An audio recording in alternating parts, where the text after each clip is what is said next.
হাসির রাজা, জ্ঞানের রাজা, রসিক রাজা।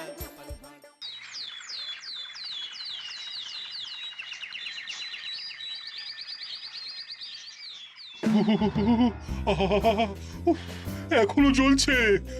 তোমাকে এসে থেকেই দেখছি ঘটিতে আঙুল ডুবিয়ে বসে আছো, কি হয়েছেটা কি? আর বলবেন না মহারাজ, আমার গিন্নি চলে যাওয়ার পর থেকে তো হাত পুড়িয়ে খাই।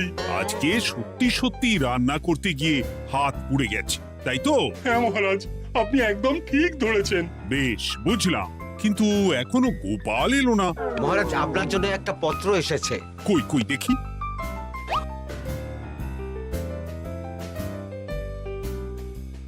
ঠিক আছে, তুমি এখন এসো।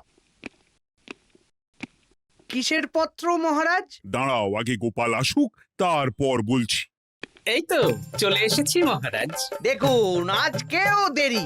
আপনি কিছু গোপালকে বলেন না বলে লাই পেয়ে পেয়ে গোপাল আপনার মাথার উপরে উঠে গেছে। আমার নাম কি চুল নাকি যে মাথার উপরে উঠবো? আপনিও পারেন বটে।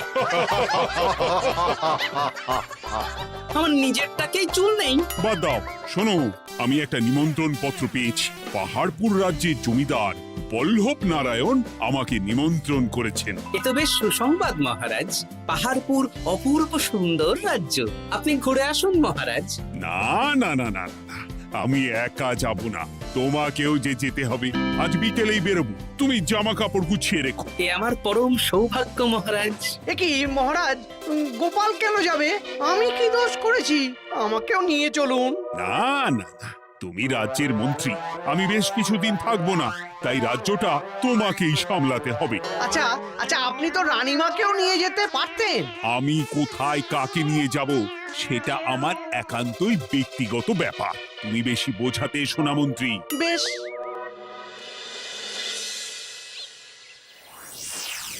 গোপাল গোপাল আর গোপাল, এই গোপালের জন্যে আমাদের কপালটাই মন্দ থেকে গেল। মন্দ না, বলুন বন্ধ থেকে গেল। সব সুযোগ ওই গোপাল পাবে, আর আমাদের বেলা ছাই। আজকেও গোপাল রাজসভায় দেরি করে এলো, তবুও বেটাকে মহারাজ কিছু বললেন না। বলবে কি? উল্টে মহারাজই তো গোপালকে ঘুরতে নিয়ে যাচ্ছেন। পাহাড়পুরে গিয়ে ভালো মন্দ আহার করবে গোপাল, আর আমি রাজ্য পাহারা দেব। হ্যাঁ, ঘেন্না ধরে গেল এই জীবনে। গোপাল যতদিন আছে ততদিন কিন্তু আমরা ওই ফুলে ফেপে উঠতে পারবো না। গোপালের যেন 7 খুন মাপ। আমরা তো বানের জলে ভেসে এসেছি।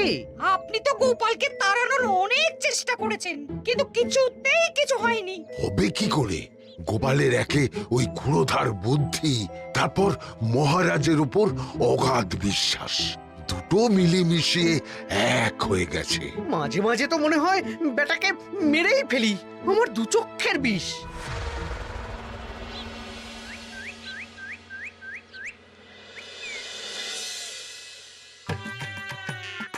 বলছি গিন্নি, কি এত তুমি পোটলায় বাঁধছো বলো তো?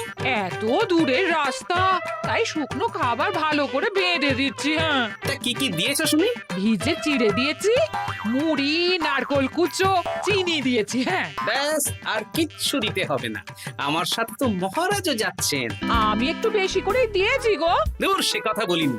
মহারাজ যাচ্ছেন তো, তাই মহারাজও নিশ্চয়ই রাজবাড়ি থেকে ভালো মন্দ খাবার নিয়ে আসবেন। যে যার নিজের তালে থাকে। কি আর করবো গিন্নি, উদরকে আদর করে যা সুখ তার অন্য কিছুতে নেই। বেশ বেশ, সাবধানে যেও। হ্যাঁ, তুমিও সাবধানে থেকো কিন্তু। আর নাতনি নাতনিগুলো এলে তাদের জানিয়ে দিও যে দাদু বেশ কিছুদিন থাকবে না। ঠিক আছে গো, ঠিক আছে। সাবধানে যাবেন মহারাজ।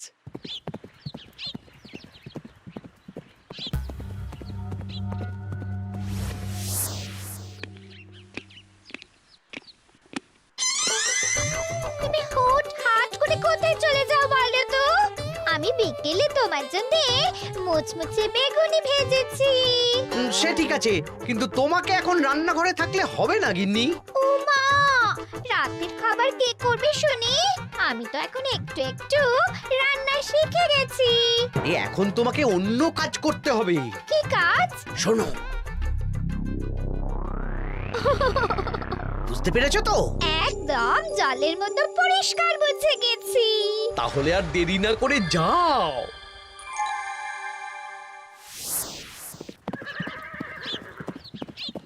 মহারাজ একটা কথা বলতে পারি? বলো গোপাল। আমরা পাহাড়পুর জমিদার বাড়িতে যাচ্ছি কেন? তুমি তো জানো আমাদের সেনাপতি এখন একা একাই নিজের সংসার সামলায়। হ্যাঁ, ওই ঘটনার পর থেকে তো সেনাপতির জন্য ভালো পাত্রীও পাওয়া যায়নি। পাহাড়পুরের জমিদার বল্লভ নারায়ণের একমাত্র কন্যা এখন বিবাহযোগ্যা, তাই আমি আর তুমি দেখতে যাচ্ছি। সেনাপতিকেও সাথে নিয়ে গেলে হতো। না, আগে আমরা যাব, মেয়েটা কেমন সেটা বিচার বিবেচনা করে ফিরে আসবো। তারপর যদি সেনাপতি রাজি হয় তখন আমরা বাকি ব্যবস্থার দিকে এগোবো, তাই তো?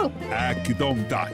আর তোমার চেয়ে ভালো মানুষ চেনার ক্ষমতা আমার জানা আর কেউ নেই, সেই জন্যই তো তোমাকে নিয়ে এলাম। এ আমার পরম সৌভাগ্য মহারাজ।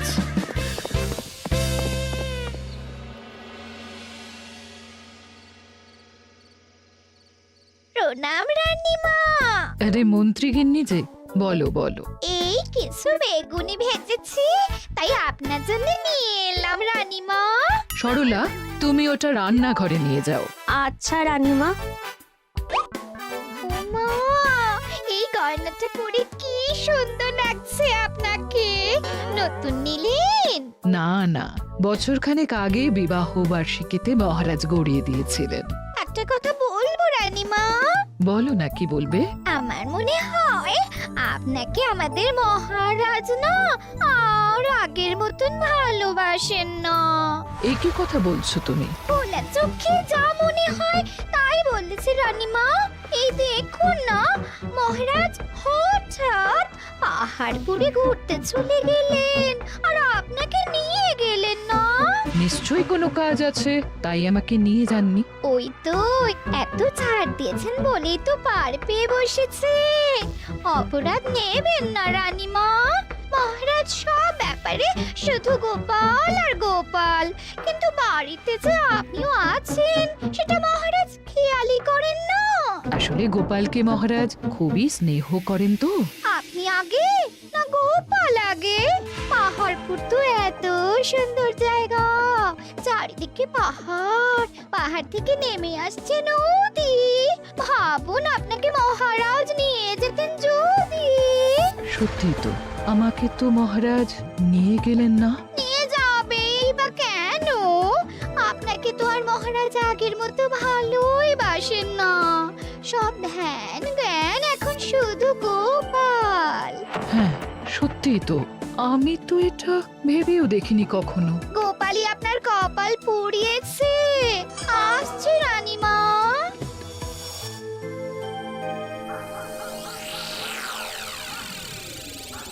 কি গো গিন্নি, আমি যেমন যেমন বলেছি তুমি তেমন তেমন রানীমাকে বুঝিয়েছো তো? হ্যাঁ হ্যাঁ, আমি একেবারে এমন ভাবে কানে পুষ্পমন্ত ঢেলেছি, রানীমার কান মাথা সব সব ভরে গেছে। এবার শুধু মাঝে মাঝে ইন্ধন জুগিয়ে যেতে হবে, বুঝলে? তারপরে তোমার পথের কাঁটা ফাঁকা হয়ে যাবে। আর একবার গোপাল সরে গেলেই আর কোনো চিন্তা নেই। দু হাত ভরে রোজগার করবে গো।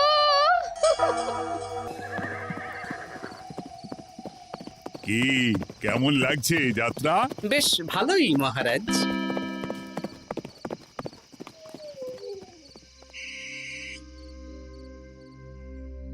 রানীমা, খাবার কি আমি এই ঘরে নিয়ে আসবো? না, আজ আমি কিচ্ছু খাবো না, কিচ্ছু না, খিদে নেই, যাও। এ কি রানীমা, আপনি তো সেই দুপুরের পর কিছুই খাননি। তোমাকে একবার কিছু বললে তুমি বুঝতে পারো না? বলেছি তো আমার খিদে নেই, আমাকে বিরক্ত করো না, যাও।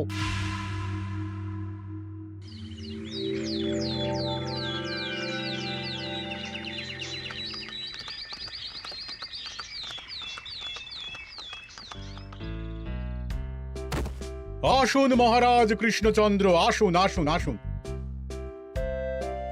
কি সুন্দর জায়গায় পাহাড়পুর, মনে হচ্ছে বেশ কিছুদিন থেকে যাই। তা থেকে যান না। এখন যে কাজে এসেছি সেটা আগে করে নি, তারপর যদি সব ঠিকঠাক, তখন তো আবার আসতে হবে। তাও ঠিক। এই বিমলা মা, এদিকে আয়। এই নিন কমলা লেবুর শরবত। বেশ সুন্দরী দেখতে মহারাজ। নিজের মেয়ে বলে বলছি না, বিমলা সব কাজ নিজের হাতে করে। বাড়িতে পাঁচটা দাস দাসী আছে, তাদের কাজই করতে দেয় না। বাহ বাহ বাহ, ভালোই তো। আপনার মেয়েকে তো বেশ লক্ষ্মীমন্ত দেখতে। ও অনেক ছোটবেলায় মাকে হারিয়েছে, কিন্তু নিজের ইচ্ছে পড়াশুনো রান্না বান্না সব শিখেছে। যেমন হাতে রান্না, তেমনই মাথায় বুদ্ধি। রান্না তো খেলেই বুঝতে পারবো। হ্যাঁ, আজ দুপুরে সব রান্না তো নিজের হাতেই করছে। আমি ওকে কিছু প্রশ্ন করতে চাই। দাঁড়িয়ে আছো কেন মা? বসো। মহারাজ, আপনার অনুমতি নিয়ে আমি বিমলাকে কিছু প্রশ্ন করতে চাই। করো না। আচ্ছা বিমলা, তোমার বয়স কত? আসছে শ্রাবণে আমি 19 বছরে পড়ব। আচ্ছা, শ্রাবণ মাসে জন্ম, বর্ষাকালে। বেশ বেশ। আচ্ছা বলো তো, মেঘের ডাকে জল ছেড়ে ডাঙায় উঠে পড়ে, মানুষ তাকে হাতে পেলে নিয়ে যায় ঘরে, এটা কি? কই মাছ। বাহ বাহ। এবার বলো তো, এমন কোন জিনিস যেটা একান্তই তোমার কিন্তু অন্যেরা বেশি ব্যবহার করে? আমার নাম। বাহ বাহ বাহ বাহ বাহ, খুব সুন্দর খুব সুন্দর। আপনার মেয়ের মাথায় বুদ্ধি আছে। আর আচ্ছা আচ্ছা, আরেকটা প্রশ্ন করব। বলো তো, একটা অঙ্ক পরীক্ষায় তোমার বাবা 100-তে 90 পেয়েছে, তুমি 100-তে 100 পেয়েছো, আর আমি 100-তে 95 পেয়েছি। তাহলে কে বেশি বুদ্ধিমান? আপনি বেশি বুদ্ধিমান। এমা, এটা তুই কি বললি রে? তুই তো 100-তে 100 পেয়েছিস, তাহলে তুই বেশি বুদ্ধিমান হবি না? না না, আমি হলে তো বুদ্ধিমতী হব। দারুণ দারুণ। জমিদার মশাই, আপনার মেয়ে সত্যি বুদ্ধিমান, না মানে বুদ্ধিমতী। এবার দুপুরের ভুরি ভোজটা খেলেই বুঝতে পারবো হাতের জাদু।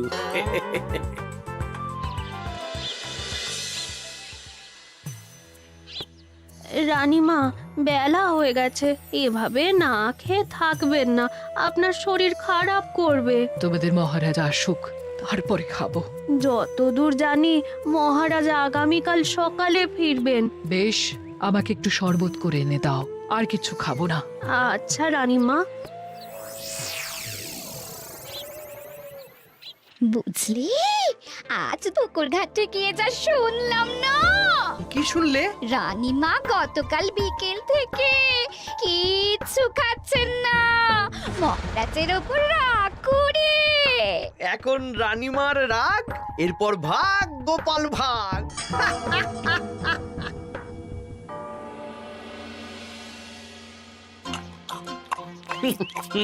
সত্যি বিমলা, তোমার হাতের রান্নার কোনো তুলনা নেই মা।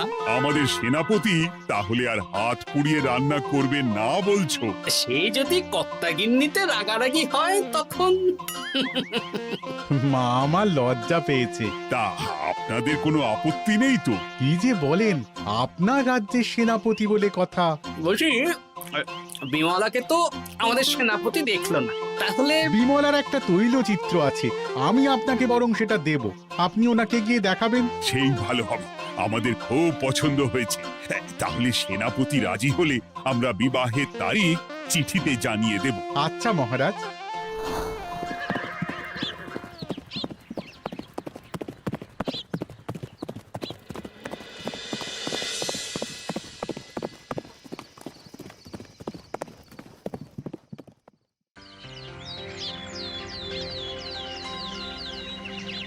মহারাজ, আমি তাহলে আসি। যাওয়ার পথে আমি সেনাপতির সাথে কথা বলে নেব। হ্যাঁ হ্যাঁ গোপাল, এসো। বেশ ভালোই কাটলো পাহাড়পুরে। হ্যাঁ মহারাজ, অনেক ধকল গেছে, যান গিয়ে বিশ্রাম নিন।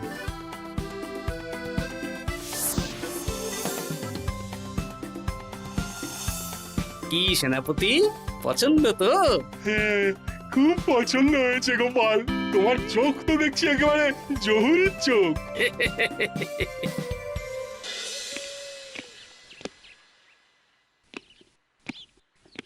চিরটা কাল আপনি ওই গোপাল গোপাল করে কাটিয়ে দিন।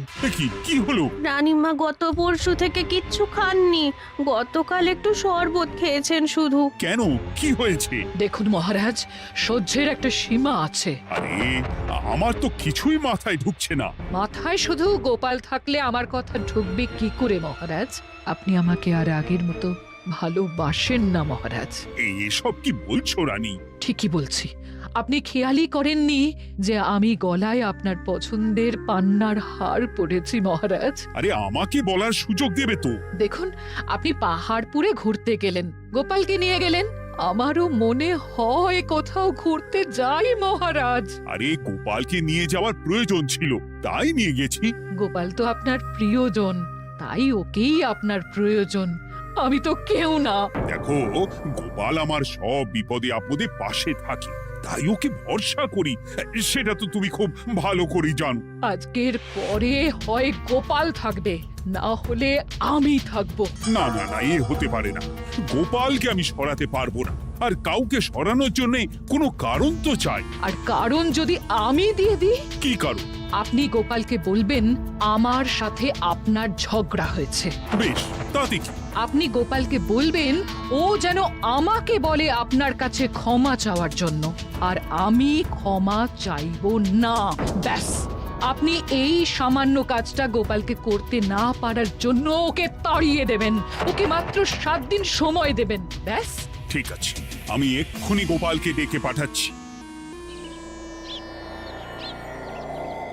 দেখো গোপাল, এখন যদি রানী আমার কাছে ক্ষমা না চায়, তাহলে কিন্তু আমি বাধ্য হব তোমাকে রাজসভা থেকে তাড়িয়ে দিতে। আচ্ছা মহারাজ, বুঝেছি। রানীমা আপনার কাছে ক্ষমা চাইবেন, কিন্তু তার জন্যে আপনাকে আমার কথা মতো কিছু কাজ করতে হবে মহারাজ। কি কাজ বলো? বুঝেছেন? হ্যাঁ। না গোপাল, আমি মহারাজের কাছে ক্ষমা চাইতে পারবো না। দেখুন রানীমা, আমার মনে হয় আপনার ক্ষমা চাওয়াই উচিত। পুরুষ মানুষের মন বলে কথা, যদি বেশি দিন আপনি মহারাজের সাথে এরকম তিক্ত সম্পর্ক রাখেন, তাহলে কিন্তু মহারাজের মন অন্যদিকেও চলে যেতে পারে। এমনিতেও কি গোপাল? কিছু না রানীমা, শুধু এটুকু জেনে রাখুন, রাজবাড়ির মাঠে বাঁশ বাঁধা হবে। মানে কেন?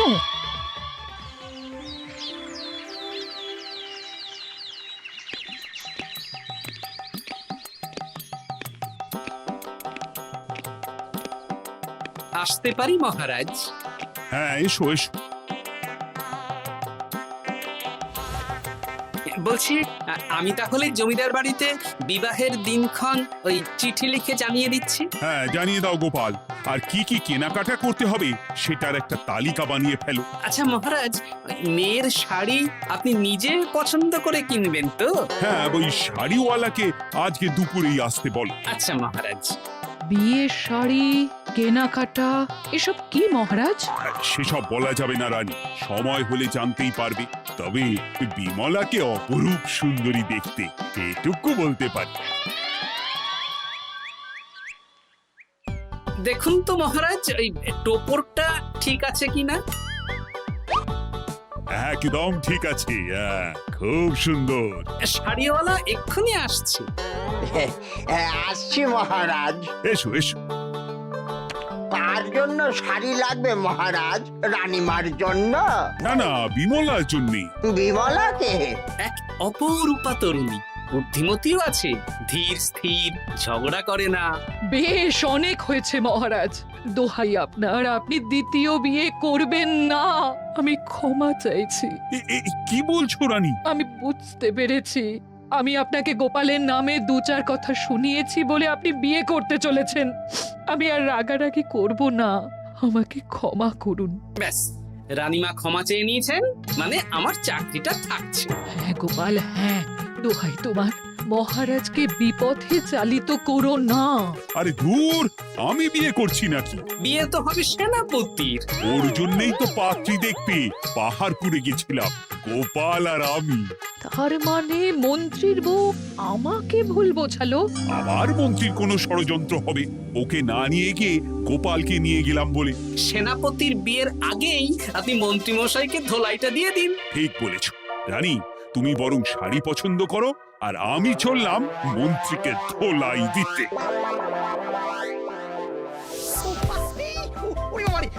তুমি এত নীচ, তোমার গিন্নিকে দিয়ে রানীর কানে বিষ ঢালা? ভুল হয়ে গেছে, ক্ষমা করে দিন। এখন মন্ত্রীমশাই ভ্যাঁ করছেন, কদিন পরে সেনাপতির বিয়েতে প্যাঁ হবে ছাদনা তলায়।